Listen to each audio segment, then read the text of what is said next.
With the WA state election just 14 days away, this isn't a deep dive into the new electoral reforms.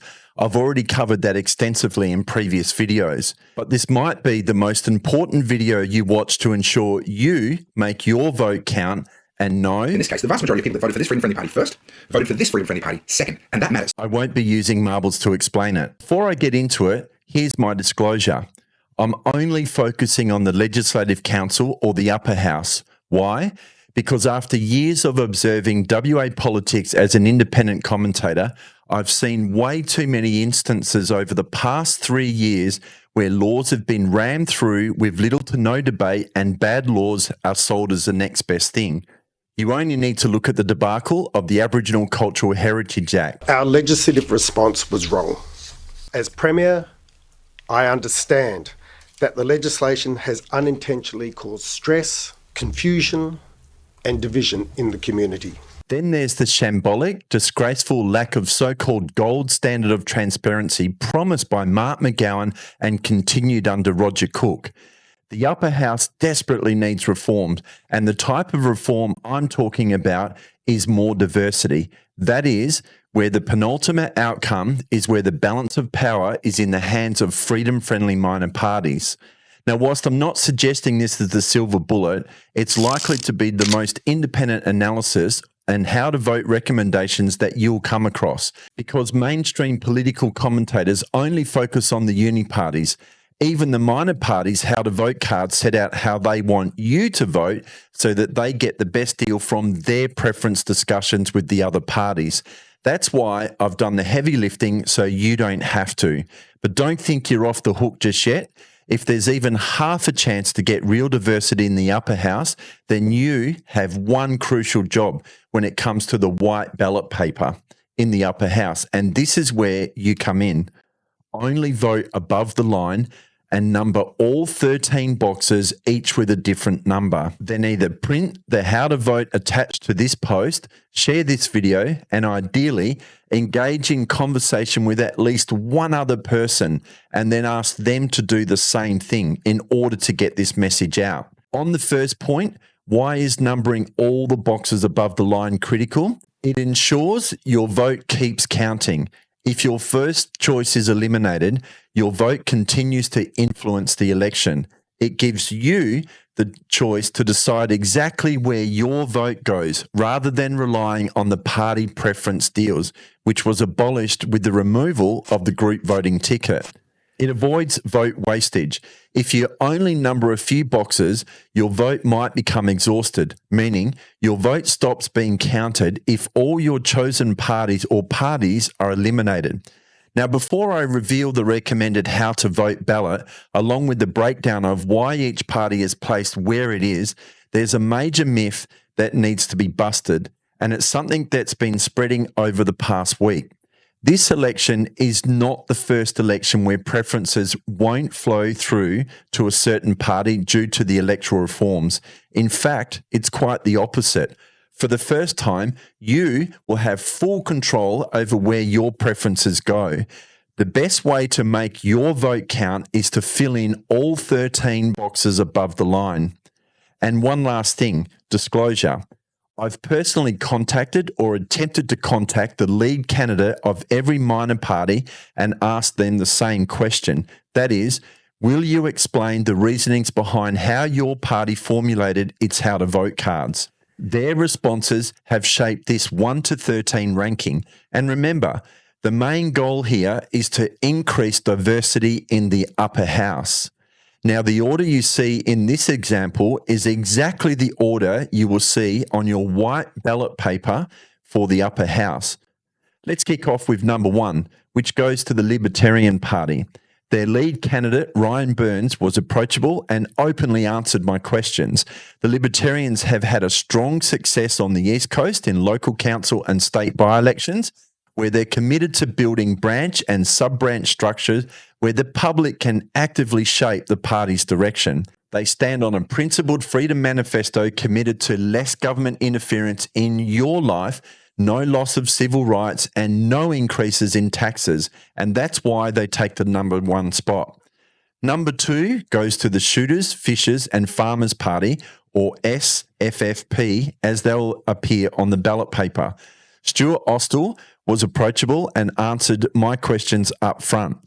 The SFFP ran a strong campaign in 2021, in fact falling just 789 votes short of obtaining a seat. Their elimination in the final count handed the Legalised Cannabis Party a second seat, an important point that I'll expand on later. Now, while the SFP is leading the charge against WA's extreme firearm law reforms, they're also the strongest voice for regional WAs, especially your farmers. This isn't a claim that I make lightly. The WA Pastoralists and Graziers Association, once the state's biggest advocate for farmers, is now at administration amid a financial misconduct probe. Right now, WA farmers and the industries that rely on them to put local Western Australian food on your table need a consistent, unwavering voice. Australia's agricultural industry is not just an economic pillar, it's the heart and soul of our nation. For generations, sheep farming has been a vital part of our heritage, our economy and our way of life. The sheep industry sustains thousands of families and communities across our great land. And SFFP is that voice, and it's a voice that's needed in the upper house. Number 3 goes to the Australian Christians Party. Their lead candidate, Marika Grunewald, was approachable and upfront in answering my questions. The party is well organised, well funded, and has a strong presence on the East Coast, having contested both state and federal elections. With a strong campaigning track record, there are no surprises. There are known value. What sets them apart? They've locked in the strongest potential preference flows of any minor party. And as I said at the start of this stream, the goal is more diversity in the upper house. In my view, they will poll well and they have a strong shot at winning a seat. When it comes down to it, it's much better to have 3 or 4 freedom-friendly minor party candidates get in than just have 1 or 2 dominating with multiple seats. On policy and legislation, their stances are always rooted in core values, which is best described as wholesome. The number 4 ranking above the line goes to One Nation.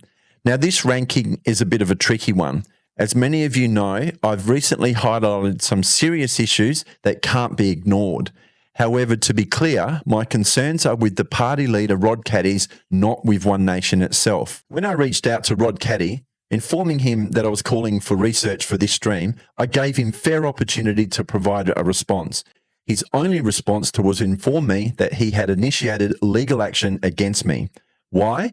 Because I questioned why his number 3 candidate, Parminder Singh, wiped his Facebook page after advocating for more immigration to WA, a stance completely at odds with One Nation's long-standing position on immigration. Rod Caddy's denied it even happened, but the screenshots tell a different story. As Rod himself has said, You're confident you can win that, Rod?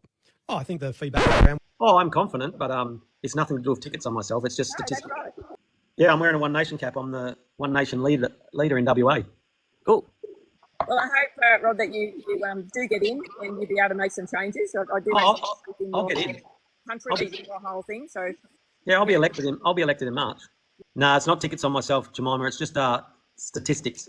I'm number 1 on the ticket, so... Before a single vote has even been cast, One Nation is likely to poll well. So just like the Australian Christian Party, the goal remains the same. It's better to have 3 or 4 freedom-friendly minor party candidates in rather than having 1 or 2 minor parties dominating with multiple seats.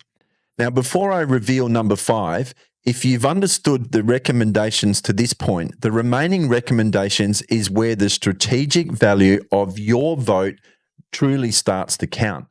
WA's preferential system, especially in the Legislative Council, can deliver unexpected results. And you only need to look at the Daylight Savings Party in 2021, where they won an upper house seats on just 96 primary votes. They're out of this election, but their success proves how strategic voting can shape the outcome.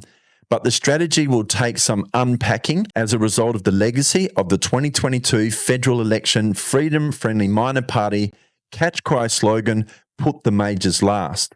Doing so will not stop WA Labor from maintaining a dominant majority in the upper house.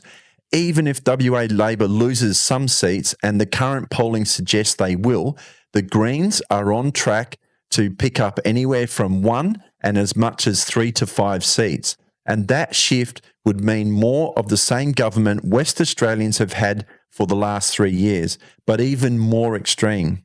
For adopting this vote the majors last strategy, this alone won't be enough to unseat Labor, especially if the freedom-friendly minor party voters don't consolidate their preferences behind the Liberals and the Nationals. Now, I get it.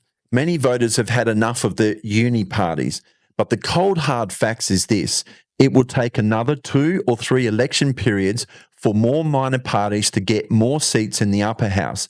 So it's really a case of which of the 2 major parties is more palatable.